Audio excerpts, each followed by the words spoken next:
संपूर्ण प्रकरण दाबून दंगल लपवण्याचं काम मुख्यमंत्री महाराष्ट्राचे करायलेत। त्याच्यामुळे आम्ही आज हे उपोषण बसवलेलं आहे। प्राणांतिक उपोषण आहे।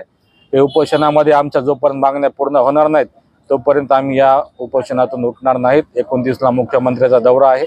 मुख्यमंत्र्यांनी इथे यावं, आमच्या मागण्या ऐकून घ्याव्या, अन्यथा रस्त्यावर उतरून आम्ही त्या दिवशी आंदोलन करणार आहोत।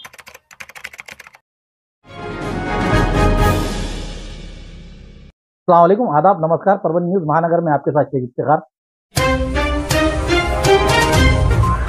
आपके इंतजार की घड़ियां खत्म हुई है।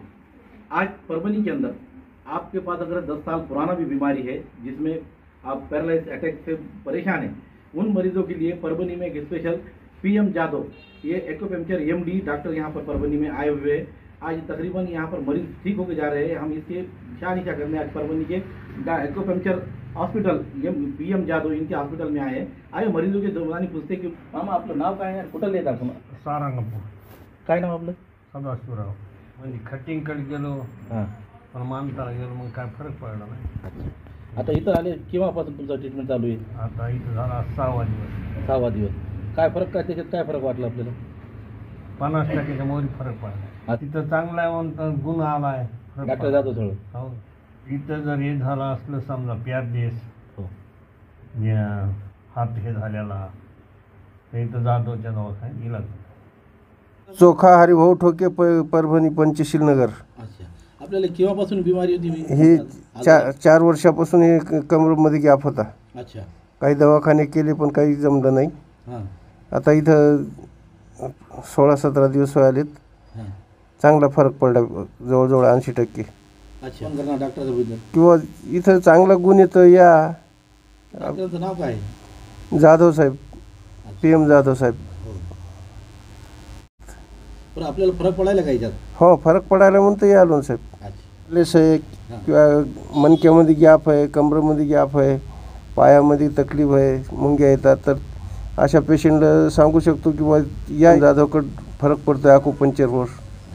Shri Gajanan hospital acupuncture hospital जो शिवाजी नगर में है, डॉक्टर PM जादव इनके पास यहाँ जो मरीज़ आए हुए उनके साथ के उनके जो मरीज़ के साथ जो परिजन आए हुए, आइए जानते हैं उनसे कि इनके पास यहाँ मरीज़ लाने के बाद उनको कैसा फ़ायदा हुआ या इन कितने साल से इन कितनी पुरानी बीमारी है, ये इनको क्या हुआ था, इसके बारे में हमारे व्यूअर्स दर्शकों को बोले। ये हमारे वालिद साहब है, इनको 2 साल हो गए बैलेंस हो गए, इनका इलाज चालू था सुल्तानपुर। अच्छा, तो यहाँ पे लेके आए अभी, तो यहाँ 40% फ़र्क है अभी। अच्छा, हम परभनी के रहने वाले, धार रोड अमीन कॉलोनी। तो ये कितनी कब का आया था इनको? इनको 2 साल हो गए। 2 साल हो गए। हाँ, 2 साल से आपका सुल्तानपुर में इलाज था?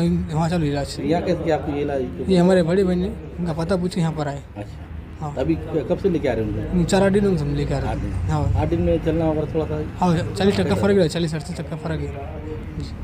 मरीज कहीं अगर दिखते हैं तो उनके बारे में अपील क्या करेंगे आपकी भाई यहाँ? हम जादव सर के पास इलाज कर सकते हैं शिवाजी नगर में, परभनी।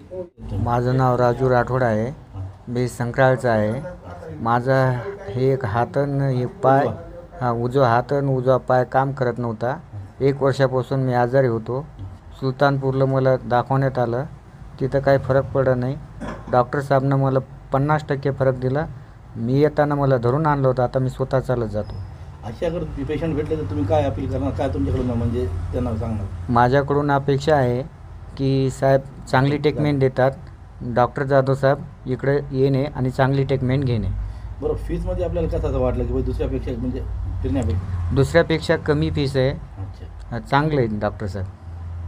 मी डॉक्टर PM जाधव, शिवाजीनगर मराठवाडा हायस्कूलच्या बाजूला वसमत रोड परभणी, आणि आपला हॉस्पिटलचा नंबर आहे, मोबाईल नंबर 9765 04 37 27, आणि दुसरा नंबर आहे 9975 51 21 26।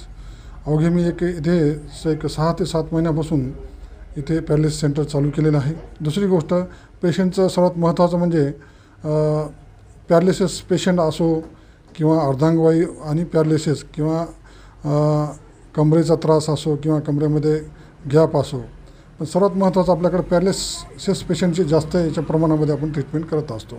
त्याचबरोबर लंबर पेन आहे किंवा गुडघ्याचा त्रास आहे, सांध्याचा त्रास आहे, एक शोल्डर म्हणजे एक हात एक पाय आहे किंवा मोठी नस दबलेली आहे, याचा पण चांगल्या प्रकारे आपण इलाज करू शकतो। आणि साधारणतः माझ्याकडे पेशंट आता एक मुंबई, हैदराबाद, परभणीत तर आहेत आणि बाकीचे इतर जिल्ह्यातून पण पेशंट माझ्याकडे ते चालू झालेले आहेत. त्यानंतर पेशंटची ट्रीटमेंट कशी करतो. पेशंटची ट्रीटमेंट आल्यानंतर मी तपासणी करतो मशीनच्या द्वारे. तपासणी झाल्यानंतर त्यांच्या नसा किती दबलेल्या आहेत, कोणत्या साईडला त्यांना पॅरलाइज झालेलं आहे किंवा कोणती बाजू आहे, उजवी बाजू आहे का डावी बाजू, सर्व क्लिअर करून त्या पेशंटला समजून सांगतो. समजून सांगितल्यानंतर त्यांचा कोर्स असते माझ्याकडे पेशंटचा. जर 10 वर्षाखाली जरी पॅरलाइज पेशंट असेल तर त्यांना 2 ते 3 कोर्स आपण देतो. कसे देतो, एक कोर्स 10 दिवसाचा असते. त्याचबरोबर त्यांना मालिश करण्याचा ऑइल पण माझ्याकडे आहे, मालिश पण देत असतो. दिवसातून त्यांना 2 वेळेस इथे यावं लागते. 2 वेळेस येऊन इथं 2 सेटिंग त्यांना द्यावं लागते. आणि बऱ्यापैकी तुम्हाला पेशंटला 4थ्या आणि 5व्या दिवसापासून त्यांना फरक जाणवते आणि स्वतः पेशंट स्वतः म्हणते की मला इतके फरक आहे.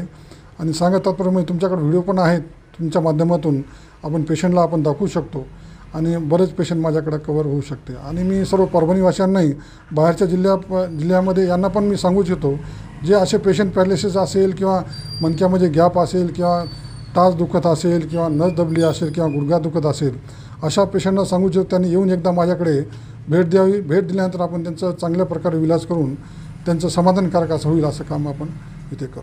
आपल्याकडे ट्रीटमेंटची अशी एक व्यवस्था आहे. आपण जी ट्रीटमेंट करतो आपण कोणत्याही प्रकारची औषध किंवा गोळ्या किंवा इंजेक्शन असं कोणत्याही प्रकारे देत नाही.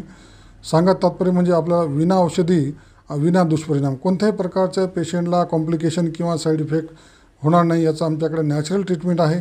नॅचरल ट्रीटमेंट देऊन कशी देतो आपण, ट्युम्युलेशन मशीनला ट्युम्युलेट करतो आणि ऑइलनं मालिश करतो. अशा 2 ट्रीटमेंट आहेत आपल्याकडे.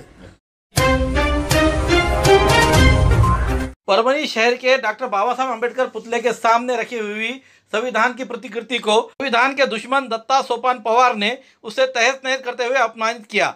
उसी को लेकर 10 दिसंबर के रोज ये हादसा हुआ और 11 तारीख के रोज वहां पर कॉमिक ऑपरेशन कर इसमें कई नौजवानों को फंसाया गया. इसमें कॉमिक ऑपरेशन में पकड़े गए सूर्यवंशी युवक की घटना में मौत हो गई. उसी के साथ ये सदमा बर्दाश्त न करते हुए लोक नेता, महाराष्ट्र के लोक नेता और परभनी के लोक नेता विजय वाकुड़े, इनको ये सदमा बर्दाश्त न हुआ और उनकी भी मृत्यु हो गई.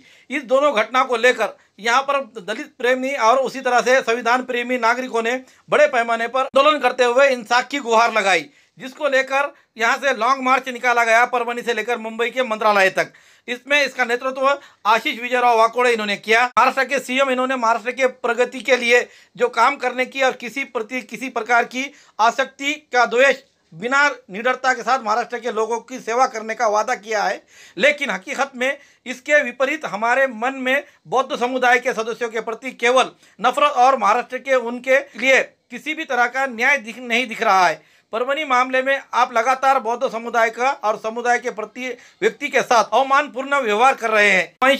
क्योंकि आपके पास गृह विभाग है, इसलिए आप परभनी के अत्याचार मामले में दोषियों को समर्थन देने का दुर्भाग्यपूर्ण प्रयास कर रहे हैं और पूरा महाराष्ट्र खुली आंखों से देख रहा है. मेरे शरीर में जब तक डॉक्टर बाबा साहब अम्बेडकर का खून है, इसलिए मैं अन्याय बर्दाश्त नहीं कर सकता. इसलिए मैंने हमारे परभनी मामले में आपके द्वारा दी गई वादा खिलाफी के खिलाफ में 27 मई 2025 के रोज एसपी ऑफिस के सामने अमर अनशन शुरू किया है. ऐसा निवेदन लॉन्ग मार्च के नेतृत्व करने वाले आशीष वाकोड़े इन्होंने देते हुए अमर अनशन जारी करते हुए अनशन पर आंदोलन शुरू किया है. इसी दरमियान उन्होंने ये बात बताई, न्यूज़ परभनी महानगर से बात करते हुए कहा है कि आने वाले सीएम का रास्ता रोको आंदोलन भी करने का टाइम पाया तो हम पीछे नहीं हटेंगे. इस समय उन्होंने क्या कहा, आइए जानते हैं उनके जज्बात को लेकर. डिसेंबर रोजी जे संविधानाची विटंबना झाली होती, त्यानंतर परभणीत जी दंगल झाली, त्या दंगलीमध्ये कॉम्बिंग ऑपरेशनच्या नावाखाली पोलीसवाल्यांनी भीमसैनिकांना अतिशय अमानुषपणे मारहाण केली. त्याच्यामध्ये सोमनाथ सूर्यवंशीचा मृत्यू झाला आणि या आंदोलनाचं नेतृत्व करणारे लोकनेते विजय वाकोड़े यांना सुद्धा पोलीसवाल्यांनी प्रेशर आणलं, दबाव आणले, धमक्या दिल्या, 1 नंबरचा आरोपी केलं आणि त्यांचा सुद्धा त्याच्यामध्ये जीव गेला. अनेक महिलांना पोलीसवाल्यांनी मारहाण केली आणि हे सगळे पोलीसवाले जे आम्ही लॉंग मार्च काढला होता, ज्या मागण्यासाठी काढला होता, ती एकही मागणी आमची आजपर्यंत पूर्ण झाली नाही. मुख्यमंत्र्यांसोबत 2दा बैठक होऊन सुद्धा त्यांनी आम्हाला खोटी आश्वासनं दिली, त्याच्यातलं एकही आमची मागणी पूर्ण झाली नाही. आमची जी मागणी होती की दत्ता पवार ज्यांनी संविधानाची विटंबना केली त्याची नार्को टेस्ट करा, कारण ही जी दंगल झाली ती सगळी प्लॅन करून दंगल झालेली आहे. याचा जे मास्टर माइंड आहे तो शोधणं अतिशय गरजेचं आहे. ज्यांनी दंगल केली ते या आरोपीला वाचवण्याचं काम करायलेत, म्हणून आमची प्रमुख मागणी त्याची नार्को टेस्ट करा. आणि सोमनाथ सूर्यवंशीला मारणारे जे पोलीसवाले, जे दोषी पोलीसवाले, त्यांच्यावर अजूनही गुन्हा दाखल झाला नाही, त्यांच्यावर गुन्हा दाखल झाला पाहिजे आणि ते पोलीसच्या नोकरीमधून बडतर्फ झाले पाहिजे, ही एक आमची मागणी आहे. दोन्ही परिवाराचं पुनर्वसन झालं पाहिजे आणि दत्ता पवारवर राष्ट्रद्रोहाचा गुन्हा दाखल झाला पाहिजे. हे आमच्या मागण्या आहेत.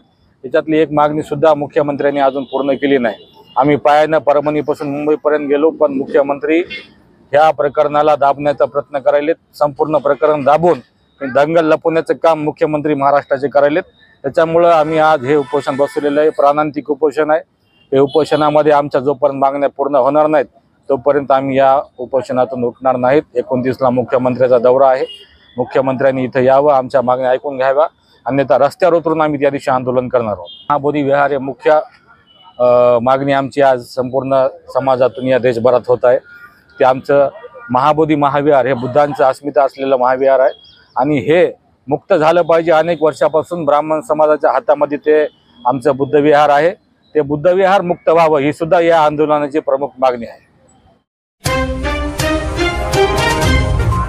पुरानी बीमारियों की शर्तिया इलाज, घुटने के दर्द, शुगर, बवासीर, गुर्दे की पथरी, सफेद दाग, हार्ट अटैक, अस्थमा, एलर्जी, दाग कोड़ की बीमारी, गांठियों से पीड़ित अन्य बीमारियों से परेशान होते तुरंत संपर्क करें। डॉक्टर गोविंद कामटे, आयुर्वेदिक विद्या विशारद, बालाजी आयुर्वेदिक प्राकृतिक चिकित्सा केंद्र। एड्रेस तलाठी कार्यालय के पीछे, बसमत रोड, परभणी। समय सुबह 9 बजे से दोपहर 2 बजे तक, शाम 5 बजे से रात 9 बजे तक। Mobile number 9921691008। सरस्वती अकादमी और अक्षय कंप्यूटर पाथरी इनके संयुक्त से गुणवान छात्राओं का सत्कार और कैरियर मार्गदर्शन समारंभ तारीख 27 मई 2025 मंगलवार के रोज सुबह 9 बजे बालाजी मंदिर ओंकार नगर पाथरी यहाँ पर अत्यंत प्रेरणादायी और उत्साही माहौल में संपन्न हुआ। इस कार्यक्रम में पाथरी शहर के कई मान्यवर शिक्षक, पालक और छात्राएं बड़ी संख्या में हाजिर थे। कार्यक्रम के अध्यक्ष स्थान पर दादा साहब काका टेंग से पूर्व शिक्षा और स्वास्थ्य सभापति जिला परिषद परभणी ये रहते हुए अनिल उजगरे सर, अपेक्ष एकेडमी पाथरी प्रमुख मार्गदर्शक उपस्थित थे। आए हुए मान्यगणों ने छात्राओं का प्रोत्साहित करते हुए आत्मविश्वास से आगे बढ़ने की सलाह दी। कार्यक्रम में कामयाब हुए गुणवंत छात्राओं का सम्मान किया गया। इस समय उन्हें प्रमाण पत्र देकर उन्हें सम्मानित किया गया। प्रमुख अतिथि के तौर पर professor Laxman Rao Ghubre, professor Krishnaji Tengse, professor Prahlad Rao Shinde, professor Arjun Raner, professor Chhatragun Nakhate, professor Raviraj Phulpaware अन्य मान्यगण हाजिर थे। कार्यक्रम का प्रस्तावित तुकाराम पौड़ इन्होंने किया तो संचालन और आभार प्रोफेसर संदीप टेंगसे सर इन्होंने माना। कार्यक्रम को कामयाब बनाने के लिए आयोजन प्रोफेसर संदीप टेंगसे, प्रोफेसर कोमल टेंगसे, तुकाराम पौड़ सर और शिवकन्या पौड़ इन्होंने किया। आज तारीख 27 मई 2025 मंगलवार के रोज राष्ट्रीय किसान मोर्चा की ओर से जिला कलेक्टर को निवेदन देते हुए मांग की गई है कि राष्ट्रीय किसान मोर्चा का कहना है कि यहाँ के विधायक, सांसद और कृषि मंत्री इन्होंने किसान के लिए कितनी आवाज उठाई और उनको कितना फायदा मिला है, इसकी पूरी जानकारी कलेक्टर और तहसीलदार के तहत दी जाए, ताकि आने वाले दिनों में किसानों के ये हमदराज है या फिर ये खुदगर्ज है, इसके बारे में जानकारी हो सके। इसके लिए उन्होंने आज जो जिला कलेक्टर को निवेदन दिया उस समय उन्होंने क्या कहा, आइए जानते हैं उन्हीं की जुबानी। जगाचा पोशिंदा जो आहे, या भारत देश हा कृषीप्रधान देश आहे। शेतकऱ्याला महत्त्व पाहिजे, पण शेतकऱ्याला फार अडचणी आहेत। काँग्रेसच्या काळात असो, BJPच्या काळात असो, हा शेतकरी उपेक्षित राहिलेला आहे आणि यांना न्याय देण्यासाठी राष्ट्रीय किसान मोर्चा ज्या काही मागण्या आहेत, ह्या मागण्या अशा आहेत की ज्यांना आम्ही निवडून दिलं, ज्या आमदार खासदारांना निवडून दिलं, त्यांनी संसदेमध्ये आमचे कोणते प्रश्न मांडले, आमच्यासाठी काय केलं, यासाठी ही आम्हाला त्याची माहिती आम्हाला हवी आहे। जिल्हाधिकारी कार्यालयामार्फत आम्ही हे निवेदन देत आहोत आणि याला बहुजन मुक्ती पार्टीच्या वतीने आम्ही समर्थन देत आहोत। जय भीम, जय भारत।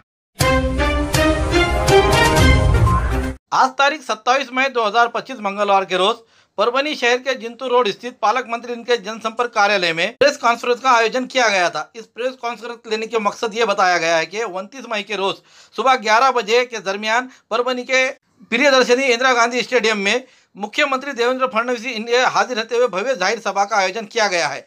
उस भव्य जाहिर सभा में कार्यक्रम में कई मान्यवर उपस्थित रहेंगे और इस हजारों की संख्या में यहाँ पे भाजपा के पदाधिकारी, कार्यकर्ता और नागरिक हाजिर रहे, ऐसा अपील पालक मंत्री मेघनाथ साकुरे बोर्डीकर इन्होंने संवाददाता सम्मेलन में की। इस प्रेस कॉन्फ्रेंस में भाजपा के ग्रामीण जिला अध्यक्ष संतोष मुरकुटे, महानगर जिला अध्यक्ष शिवाजी भरोसे, सुरेश भुमरे आदि उपस्थित थे। इस समय संवाददाता सम्मेलन में पालक मंत्री मेघनाथ साकुरे बोर्डीकर इन्होंने क्या कहा, आइए जानते हैं। पत्रकार परिषद आपल्या जिल्ह्यामध्ये पहिल्यांदा आपले राज्याचे मुख्यमंत्री आदरणीय देवेंद्र फडणवीस साहेब येणार आहेत. त्या निमित्ताने ही पत्रकार परिषद आयोजित केलेली की 29 तारखेला मोठी जाहीर सभा, ऋण व्यक्त सभा किंवा जयघोष सभा ही परभणीवासियांच्या वतीने भारतीय जनता पार्टीच्या वतीने स्टेडियममध्ये घेतल्या जात आहे. फडणवीस साहेबांचा की बघा सिंदूर ऑपरेशन एवढ्या यशस्वीरित्या पार पाडलं, त्याचबरोबर कालच 11 वर्ष पंतप्रधान पदाच्या मोदीजींनी 26 मे 2014ला पंतप्रधान पदाची शपथ घेतली आणि त्याच्या 11 वर्ष पूर्ण झालेले आहेत. आणि पहिल्यांदा परभणी जिल्ह्यामध्ये येत आहे मुख्यमंत्री महोदय म्हणून सुद्धा आपल्या ही सभा या ठिकाणी होत आहे. त्याचबरोबर आपल्या गव्हर्नमेंट मेडिकल कॉलेजचं भूमिपूजन सुद्धा हे विद्यापीठातल्या कार्यक्रमामधून होणार आहे. विद्यापीठामध्ये 4ही कृषी विद्यापीठातले सायंटिस्ट यांच्या त्या ठिकाणी 3 दिवसीय कार्यक्रम आहे. त्याच्या उद्घाटनासाठी मुख्यमंत्री महोदय येत आहेत आणि त्यातूनच मग परभणीकरांच्या भेटीसाठी आणि भारतीय जनता पार्टीच्या सगळ्या पदाधिकारी कार्यकर्त्यांच्या विनंतीला मान देऊन त्यांनी आपल्याला वेळ दिलेली आहे. म्हणून 11 वाजता 29 तारखेला सकाळी ही स्टेडियमवरती सभा होणार आहे. खूबसूरती का राज डॉक्टर हाशमी के पास, बालों का झड़ना, चेहरे के दाग व धब्बे, दीगर समस्याओं का इलाज हमारे पास. हमारे अपने बनाए हुए प्रोडक्ट्स 100% नेचुरल, कुदरती तौर पर इलाज बगैर किसी साइड इफेक्ट के साथ पूरी तरह से कुदरती व खालिश प्रोडक्ट्स आपके सामने बनाए जाएंगे. हमारे खुद के बनाए हुए प्रोडक्ट शिकाकाई, रीठा, आंवला, मेथी, गुड़हल के फूल, भिंगरा, एलोवेरा के जरिए हर्बल ऑयल वो हर्बल शैम्पू बालों का झड़ना व डैंड्रफ को खत्म करने के साथ सर की खुजली को खत्म करे. पतले बालों का इलाज फायदेमंद है, साथ ही बालों को लंबा, घना और खूबसूरत बनाए. चेहरे के दाग धब्बे, कील, मुहासे, रूखी त्वचा वो चेहरे की झुर्रियां खत्म करे, साथ ही चेहरे को खूबसूरत बनाता है. खूबसूरती का राज डॉक्टर हाशमी के पास. हमारे पास ऑयल मशीन है जिससे हम आपके लाए गए खोपरा, कलौंजी, बादाम व अन्य सामग्री का तेल निकाल कर देंगे आपके सामने. एड्रेस डॉक्टर हाशमी मिनाज, खान साहब बिल्डिंग के पीछे, दरगाह रोड, परभणी. 8421522947, 8669131304. मिलने का समय सुबह 9 बजे से दोपहर 2 बजे तक और शाम 5 बजे से रात 9 बजे तक. हमारी न्यूज़ आपको किस तरह पसंद आ रही है इसके बारे में लाइक करें, शेयर करें, कमेंट करें. अब तक हमारे चैनल सब्सक्राइब नहीं किया तो सब्सक्राइब जरूर करें. साथ ही साथ बेल आइकन का बटन जरूर दबाएं और फेसबुक पर भी हमें फॉलो करें. Subscribe now and press the bell icon. Never miss an update.